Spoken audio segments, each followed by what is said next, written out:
this morning. Didn't seem to be very effective. But anyways, good to see all of you here this morning.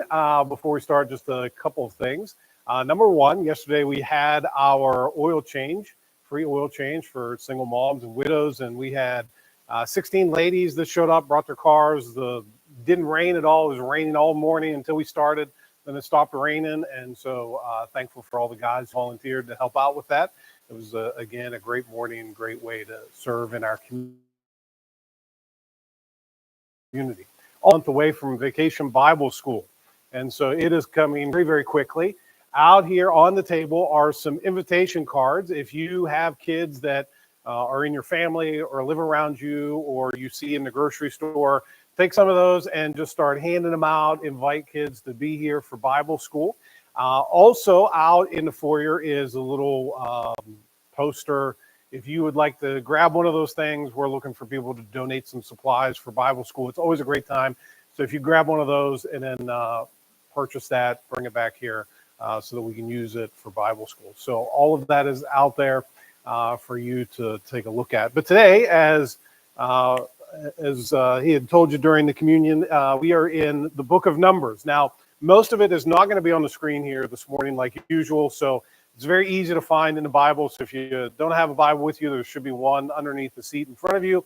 Start at the beginning of the Bible. There's Genesis, Exodus, Leviticus, and then Numbers. Numbers very easy to find right at the beginning of the Bible. We're going to be in Numbers chapter 13. So find Numbers and then turn to the big 13. And then we're going to read some verses from each of those chapters. But I want to start today by telling you a story or asking you a question. How many of you have ever been afraid? Okay, how many are afraid to raise your hand now? Okay, so all of us, right? All of us have had moments in which we have been afraid. I want to share with you this morning one of the most fearful times in my life in recent memory. And so it happened a few years ago, a number of years ago. My family, we were living in Erie, and I was pastoring a church there. And one day I was walking out our driveway of the church to go get the mail out at the street. And as I was walking the street, I looked, and we had a little pond that was in front of the church building, and there were a couple geese that were swimming around in the pond, and I noticed that they had a nest next to the pond there as they were swimming in the water. And so I walked out, got the mail. As I was coming back, I thought, I'm just going to look in the nest here, find out how many eggs are lying in the nest. And so I looked in the nest, and then I heard a honking, I heard a hissing, and I looked up, and across the pond was Daddy Goose. And this just wasn't any ordinary goose. This was a demon-possessed, CrossFit-trained, hyper-aggressive goose. And so it started swimming across the pond at me. And so I stopped, and I thought, okay, maybe I should just walk away. And then I started walking away, and all of a sudden, Beth, my wife, she said, "It's chasing you." And I looked over my shoulder, and this goose was coming at me like a missile. It was almost like I owed it money or something. It was coming straight at me. And so I turned, and I started doing what any faith-filled person would do. I turned around, I ran, and I screamed. I was running through the parking lot like one of those big tube guys that you find in front of the car lots. My arms were swinging in the air, and I was running as hard as I could, and I got back into the building. And when I got into the building, Beth was just dying laughing at me. And she said to me, she said, "Do you realize that you are probably 10 times the size of that goose?" And she said, "It was funny just watching you run across the parking lot like that." And then as she was telling me that, I realized, it wasn't life-threatening. Like, a goose doesn't have fangs or claws or anything like that. Like, it wasn't going to be life-threatening. And arguably, I'm more intelligent than a goose. I mean, that is debatable, but likely I am. However, what I discovered that day is that when fear kicks in, oftentimes logic gets kicked out, right? We don't think about things logically. We don't think about them spiritually, and we are just fearful. And fear is one of those maybe most debilitating emotions that we have in our lives. It can keep us from doing things. It can cause us to do irrational things. It's fear that can affect us emotionally. It can affect us relationally. It can affect us, of course, spiritually. And there are cases in which fear even affects us physically. But when we think about fear, fear really is divided into two categories, right? There are healthy fears, which are very good, that all of us should have some healthy fears. Okay, so if we didn't have healthy fears, like we'd all be walking around in casts and slings and stuff like that. So we should have a healthy fear. So you should have a healthy fear about not getting too edge to the edge of a cliff. You should have a healthy fear about lions and bears and things like that. You should have healthy fears. But also there's a second category, and those are the unhealthy fears. And it's the unhealthy fears that oftentimes where we get stuck. It's the unhealthy fears that become really debilitating in our lives. It's the unhealthy fears when we begin to ask the questions about, how's this going to work out? What's going to happen here? And all of those things. And so when we think about these fears, right, healthy fear is probably defined best as protective. It protects us. Healthy fears, right? Because when you have those healthy fears, it keeps you from getting hurt. It keeps you from getting injured. It keeps you from doing unwise things. Whereas unhealthy fear oftentimes prevents us. It prevents us from stepping out in faith. It prevents us from trusting God. It prevents us from sometimes engaging in the acts and doing the things that God has asked of us because it just simply prevents us. And so as you think about all fears, this is just simply an introduction this morning. As you think about all fears boil down to one 2-word question. And it's just simply, what if? Right? Healthy fears. What if I get too close to the edge of the cliff? What if? What if I get too close to that bear and it eats my face off? Okay, so it's always based in this what if, and even the unhealthy fears. What if that person says no? What if that person rejects me? What if they move out? What if I get the diagnosis? And so every single one of our fears is based in this question, what if? And whereas the healthy fears can be very beneficial and very helpful in our lives, and it prevents us from facing harm in our lives, what I want to talk about today is the unhealthy fears. The unhealthy fears that prevent us from stepping out in faith, that prevent us from being the people that God has asked us to be. And so this is the second message in our series entitled, I Choose. And so we are taking steps to choose some very specific things in our life. And today, what I want to share with you from the book of Numbers is just simply this. The take-home truth is this, as we talk about fear, is that fear is just simply misplaced focus. When you and I have a fear, an unhealthy fear is what I'm talking about. When we have these unhealthy fears, all it is really is a matter of misplaced focus. We begin to focus on the wrong things. And that's what we're going to see here in the book of Numbers as we continue our series entitled, I Choose. And we're looking at these individuals through Scripture. We're looking at these choices that we have as believers about the choices that we can make. And this entire series is really designed to help us to really think through the important decisions that we have to make in our life, because all of us today are a product of the decisions that we have made in our past. And it's the decisions in our life that guide us and direct us and form us into the people that we will ultimately become. And so our memory verse for this series is Proverbs chapter 22. It's on the screen here. Go ahead, put it up there. Proverbs 22, verse 1, that tells us, a good name is to be more desired than great wealth. Favor is better than silver and gold. And so the whole point here is that we do not become people of character and people of integrity and people of faith. Those things don't happen just by accident. We become those people because of the choices that we make in our life. And here in Proverbs chapter 22, we're told that this good name, these people of character and integrity and faith, that to be that type of person is better than having all the wealth in the world. And so we began last week as kind of an introductory sermon to this series, and we looked at the lives of Cain and Abel, and there we decided that, hey, it's better for us to choose testimony over tragedy, because what we learn from the lives of these two individuals is that you are made by the choices that you make. And so each of them made choices in their life. One name has gone down as a great testimony. The other name has gone down in history as a great tragedy. And so you were made by the choices that you make. And so today, again, as we come to Numbers chapters 13 and 14, we're going to see that fear is misplaced focus. Now, likely, we're going to be in the book of the Bible this morning that very few people read. And if we do read it, we just try to kind of read through it pretty quickly, because guess what the book of Numbers is about? Numbers, yeah, it's just numbering all the people that live in Israel. So let me just give you a very brief and very quick overview of the book of Numbers, that all the events that happened before we get to the events of Numbers chapter 13 and 14. As you know, what had happened in the history of Israel was that they were in Egypt. They were in bondage to the Egyptians. And God raised up Moses to be their leader, to guide them, to lead them out of bondage and ultimately into the promised land.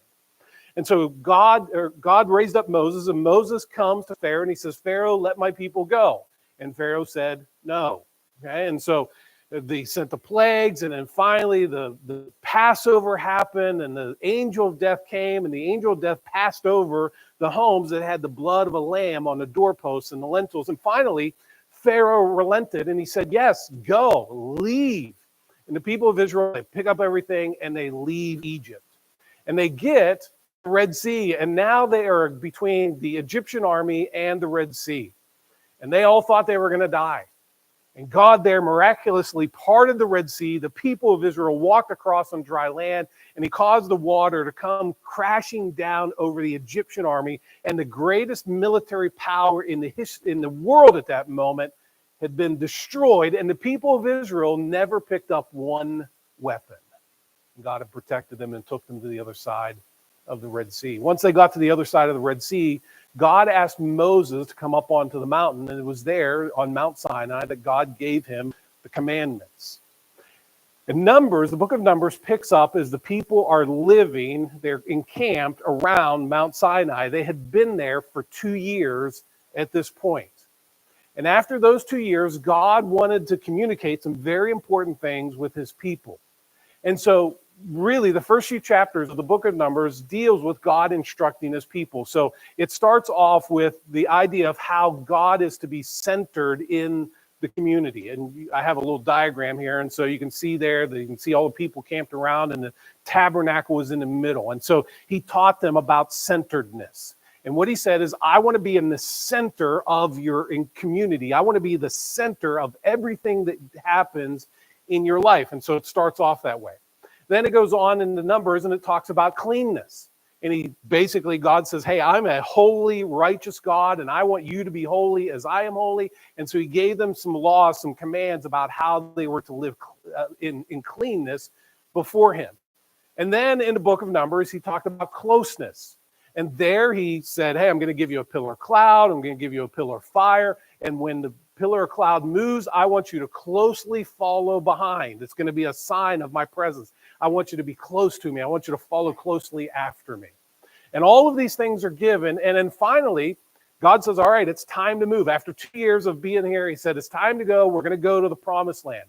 In Numbers chapters 11 and 12, it can be all summed up with 3 words. Complain, complain, complain. Okay, so if you read chapters 11 and 12 in Numbers, the people, they're complaining. They're complaining against God. They're complaining against Moses. They're like, hey, what are we doing here? And then we come to Numbers chapter 13.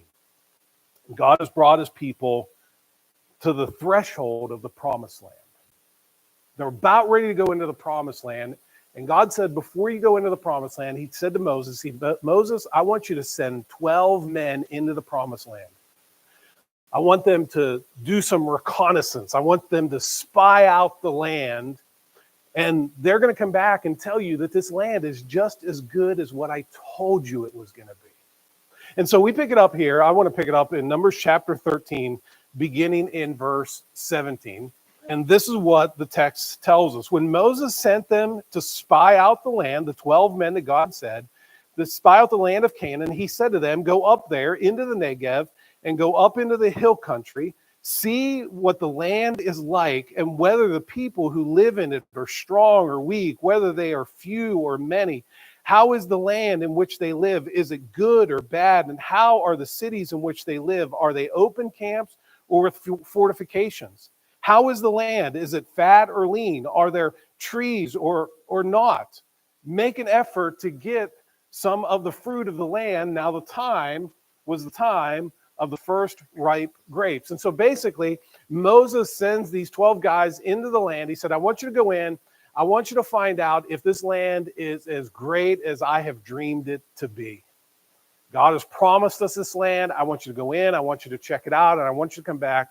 And I want you to give me a report. And so the 12 spies, they go into the land. They spent 40 days walking around in the land. They gathered some of the fruit as Moses had told them. And after those 40 days, they come back to Moses with a report.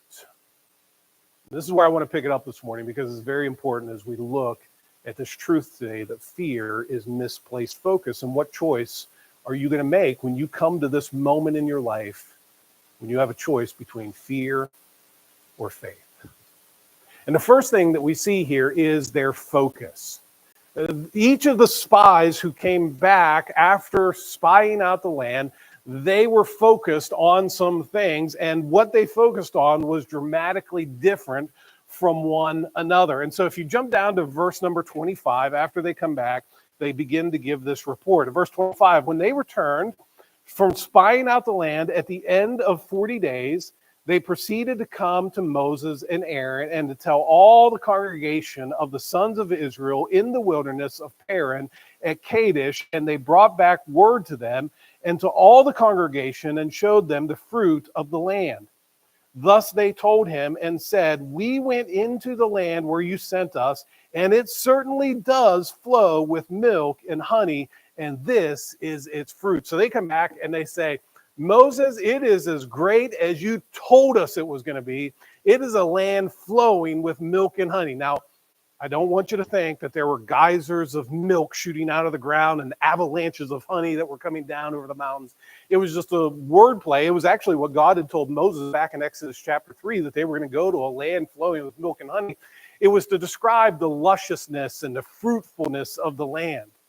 That they were going to go into this land that was flowing with milk and honey, and it was there that they were going to experience the tremendous blessings of God after spending so long in captivity and imprisonment and as slaves. Now he was going to bring them to a land where they were going to be free, and they were going to experience the unending blessings of God as they lived in the land. And the spies come back and they say, here's the fruit.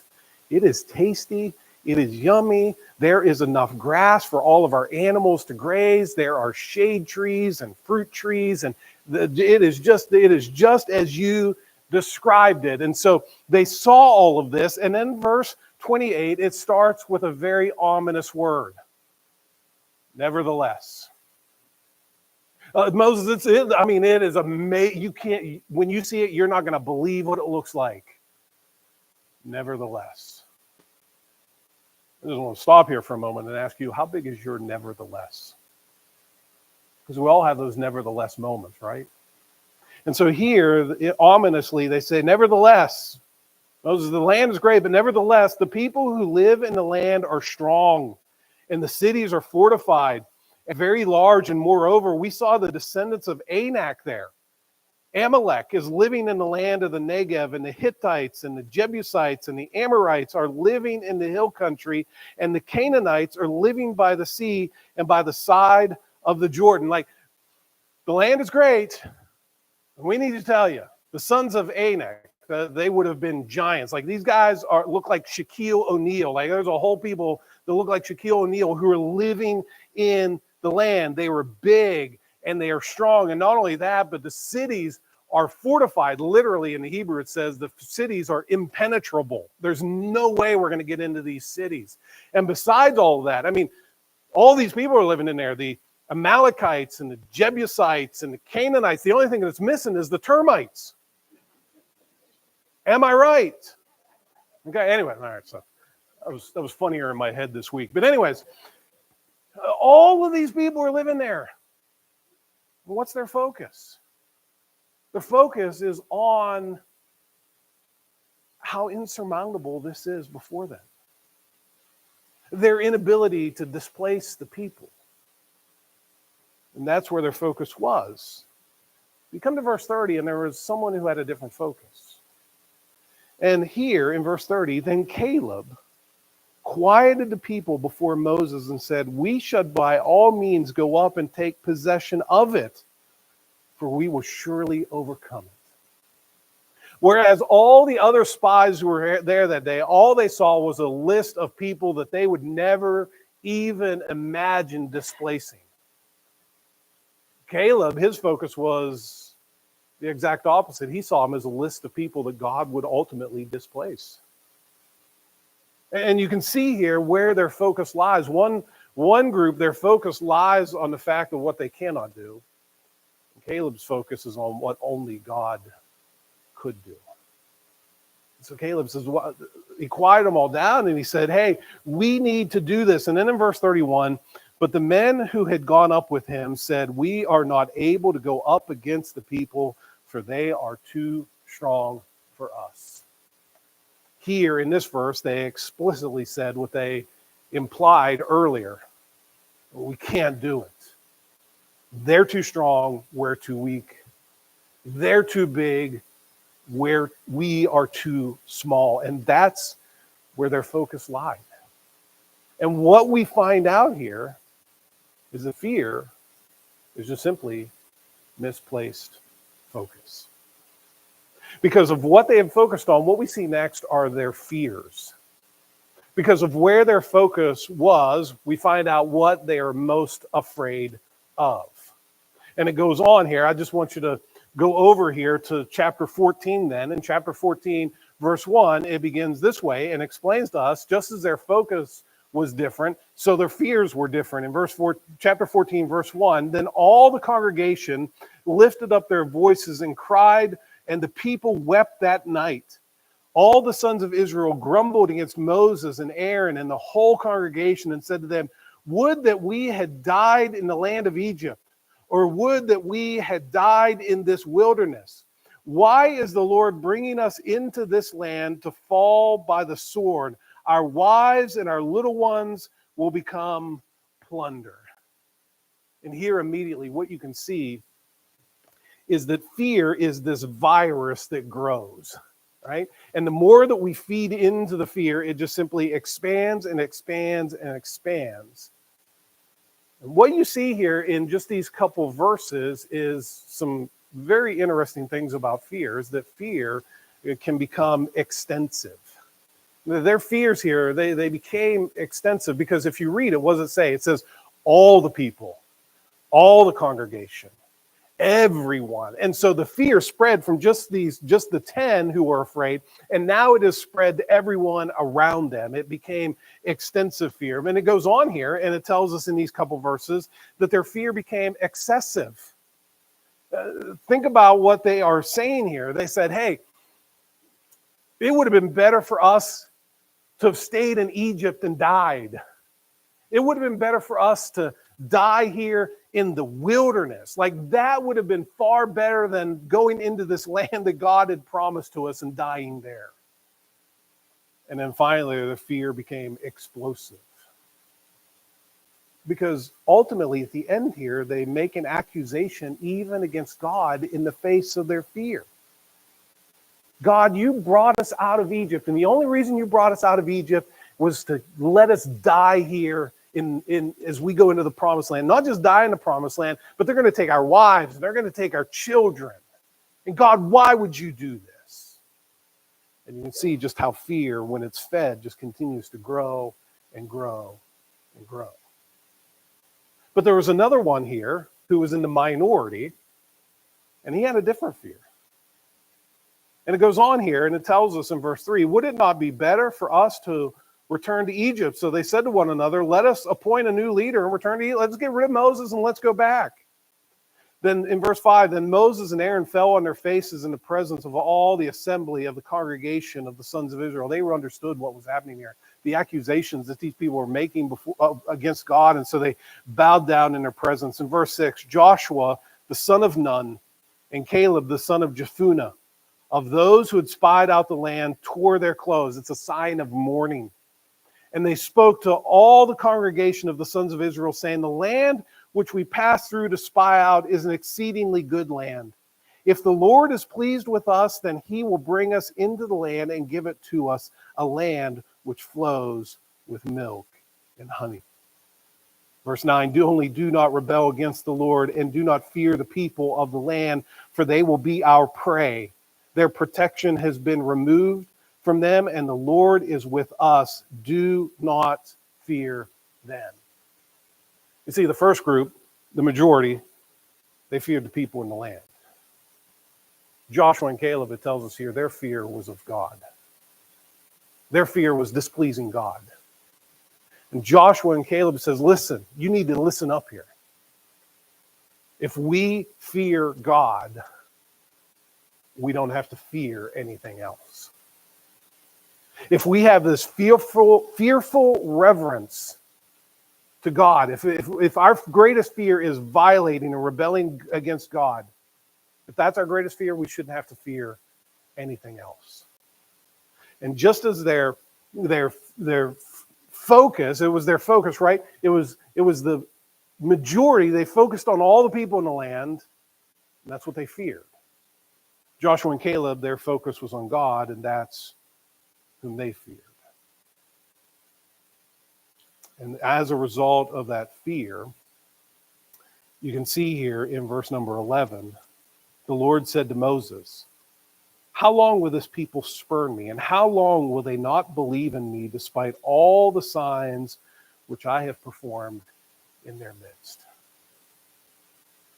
I was asking, what more do I have to do? Now, again, I want you to put this into context.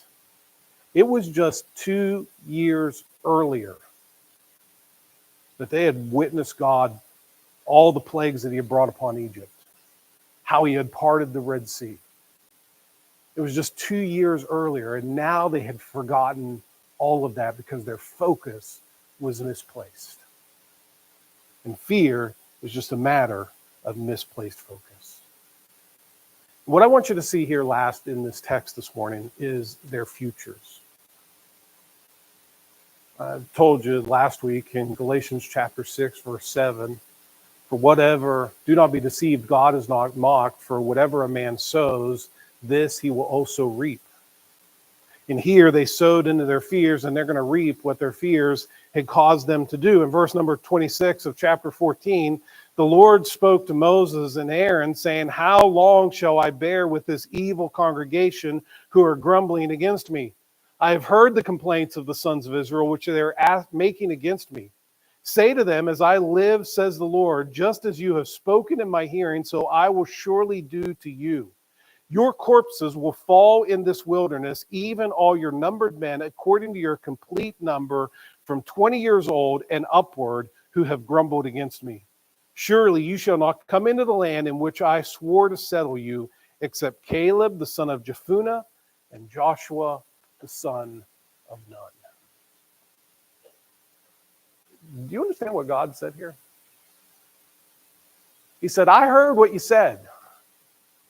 You said it would be better to die in the wilderness than go into the promised land. And God says, I'm going to give you what you asked for.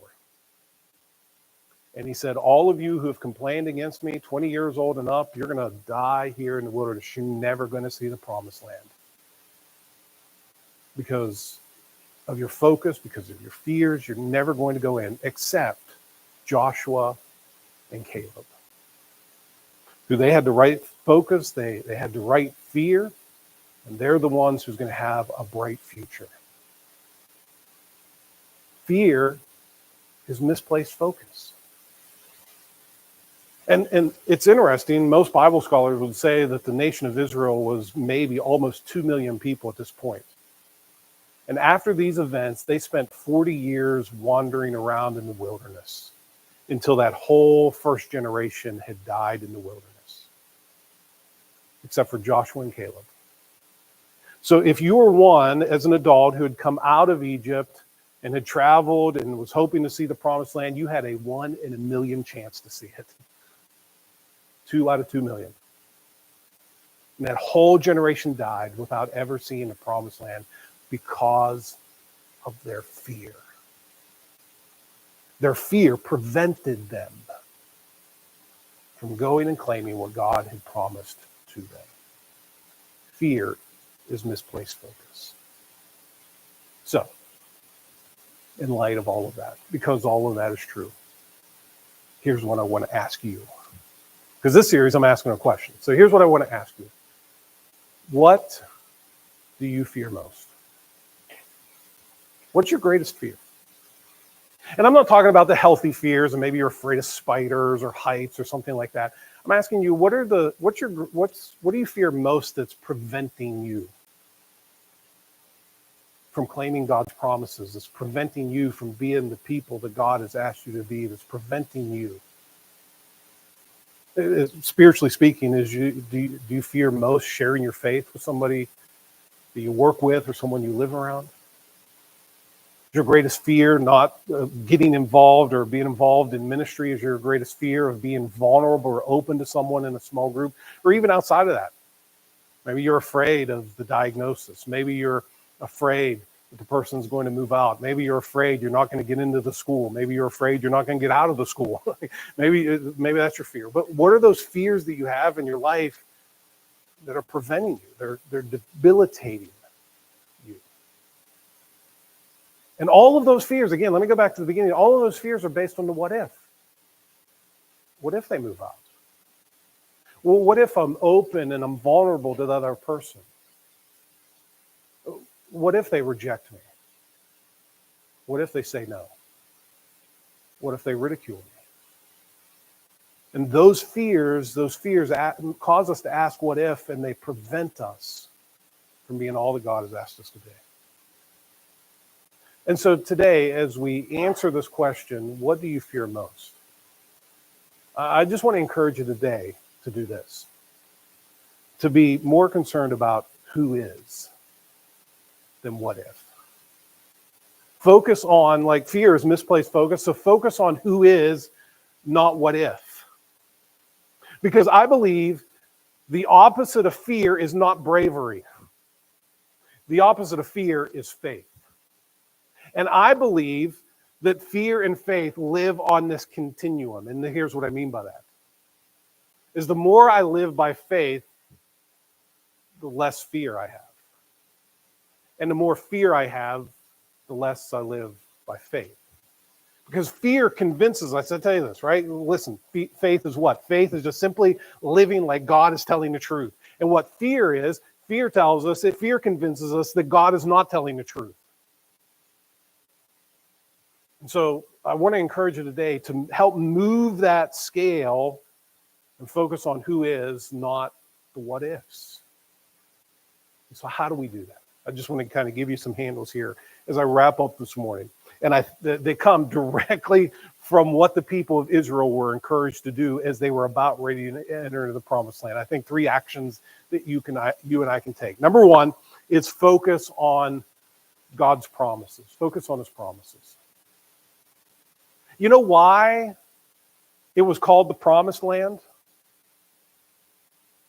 Okay, maybe it was a trick question. Okay. It's called the promised land because God promised it to them. And their focus was not on the promise that God had made to them. Their focus was on the people that were living in the land. And as a result of that, they didn't enter into the promised land. If you go back to chapter 13, verses 1 and 2, this is how this whole account started. Then the Lord spoke to Moses, saying, "Send out for yourself men so that they may spy out the land of Canaan, which I am going to give to you, give to the sons of Israel. You shall send a man from each of their fathers' tribes, everyone a leader among them." Notice again what God said. I am giving this to the sons of Israel. Listen, before God sent the spies, he knew there were giants in the land. He knew there were fortified cities. He knew all the ites were living in the land. He knew all of that. He said, I want you to go check it out because I have already promised it to you. So focus on the promises of God. When you are fearful, focus on the promises of God. In Hebrews chapter 10, verse number 23, let us hold fast the confession of our hope without wavering, for he who promised is faithful. God is a promise-keeping God. He will always keep his promises. So focus on his promises. Secondly, I want to encourage you to move from who is to who is, from what if, is focus on God's presence. If you go back to Numbers chapter 14, verse 9, here it tells us this. Only do not rebel against the Lord And do not fear the people of the land, for they will be our prey. The protection has been removed from them, and the Lord is with us. Do not fear them. The Lord is with us. Do not fear. Now, there are repeated places throughout all of Scripture where it tells us, do not be afraid or do not fear. Some people say there's 365 in there, one for every day of the year. I don't know if that's true or not. But every place that says do not fear, almost every single time it's attached with this promise. Do not fear, because I am with you. I am with you. Like, there's a lot of things to be afraid of, but you don't have to be afraid of them because I am with you. You don't have to be afraid about sharing your faith with your coworker because I am with you. You don't have to be afraid about jumping into ministry because I am with you. You don't have to be afraid about using your skills, your gifts, your talents, your abilities in order to serve the people around you because I am with you. You don't have to be afraid about not having enough because I am with you. You don't have to be afraid of the diagnosis because I am with you. Remember the presence of God in Hebrews chapter 13, verse 5. It tells us there, he himself has said, I will never desert you, nor will I ever forsake you. He's always with us. So remember and focus on his promise, focus on his presence. And then thirdly, I want to encourage you today to focus on his power.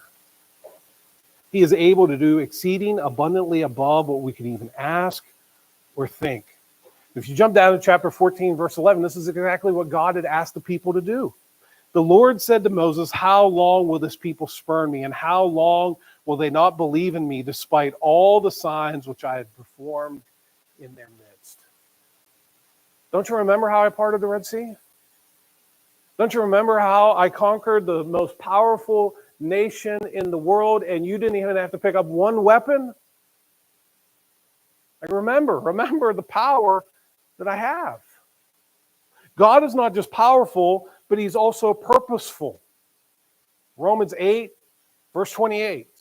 We know that God causes all things to work together for good to those who love God, to those who are called according to his purposes. Though we may not have the answers as to why, God causes it all to work together. His timing, his power is always perfect. And listen, when your fear of someone becomes greater than your fear of something, there's great peace in that. I remember when I was in third grade and our family had taken a trip to Gettysburg. And at the time, this was a long time ago, in the middle of Gettysburg, there was this huge tower. They actually tore it down because they said it was an eyesore. And you could go to the top of this tower and you could look all across the Gettysburg battlefield. And in third grade, I was deathly afraid of heights. And I remember getting to the top and I just stood there and I wouldn't move. And my family wanted to take a picture. And so the only way I would move is if I held tight onto my dad's pant legs. Okay, I just remember this vividly. And so I'm standing there, and there's actually a picture somewhere of me standing. We're getting a family picture, and you can see my knuckles are turning white because I'm holding on to my dad's pant legs so tightly. And my fear of heights, that grip of fear was released because of my grip on my dad. And when our faith in someone is greater than our fear of something, fear loses its grip. Fear is misplaced focus. So focus on who is, not what if. And listen, one day, you did. Just as I wrap up here, I want to go back because this is so fascinating. You may not find it fascinating. I find it fascinating. I just want to go back to the 13 again. And in the beginning of chapter 13, a list is given of the names of the men that Moses sent in to spy out the land. And overwhelmingly, the list of names are names which represent something majestic or something very godly. And so I just want to point out a couple of these names. In verse number 4, there was a man by the name of Shemua. A fun name, right? Which means famous. He was a famous guy, apparently. If you go down, which means literally of God. It's like God's kin. Down to verse 15, the name of the man there is Guel. Is majestic. All right, now, scientific research project that I did, but I went to a baby name book and I went to see if I could find any of these names on here. And I didn't find in a baby name book today the name. Nobody naming their kids Shamua today. And that's kind of a good name, right? Famous. I mean, I found Sherman, I found Sparky, but I found no Shamua. The A's, and I didn't find an Amiel, but I found an Abner, I found Ashley, that seems to be a good name, but I found no Amiel. And then, I went down and I looked in the G's and I didn't find Guel, or however you pronounce that name. I didn't find it, but I found a Grover, I found a Gordon, I found Gordy. Like, who's naming their kids that? Naming their kid after these very majestic names. But there's one name on the list that's not majestic at all, and it's the name Caleb. You know what Caleb means? Dog. Here we are, centuries later, and we're still naming our children Caleb and Joshua. But these other 10 names that are so majestic have been forgotten. And why? Because they focused on the wrong thing. And we still name our children dogs because it was one who lived by faith. And so today, I just want to close by saying, you know what? Today, I'm going to choose faith over fear. And so I want you to just fill in the blank here at the end. Today, I'm going to remember God's power. I'm going to remember his presence. I'm going to remember his promises. I'm going to remember those things and not fear blank. I want to encourage you to fill in the blank. Just name it. And say, you know what? When I face that in the future, I'm going to remember God's promises to me. I'm going to remember God's presence with me. I'm going to remember God's power to me. And I will not fear. So that when that comes, you can make a choice and you can say in that moment, you know what? Today, I choose faith over fear. And again, one day, you're going to be glad that you did. Father, we thank you today. Thank you that we do not have to be fearful because we know that there's one who is faithful. And we thank you that your promises, your power, your presence has all been dramatically revealed to us at the resurrection of Jesus. And it's in Jesus we see all of your promises. It's in Jesus that we see all of your presence. It's in Jesus that we see all of your power. And so I pray that we would rest upon that when we face these fearful times, the diagnosis, the relational strains, and even the spiritual things that you've called us to, that we would look faith in the eye and say, today I'm going to focus on my Redeemer. And today I'm going to choose faith over fear. And so we thank you and look forward to what you're going to do in us and through us as we walk by faith. And it's in Jesus' name we pray. Amen.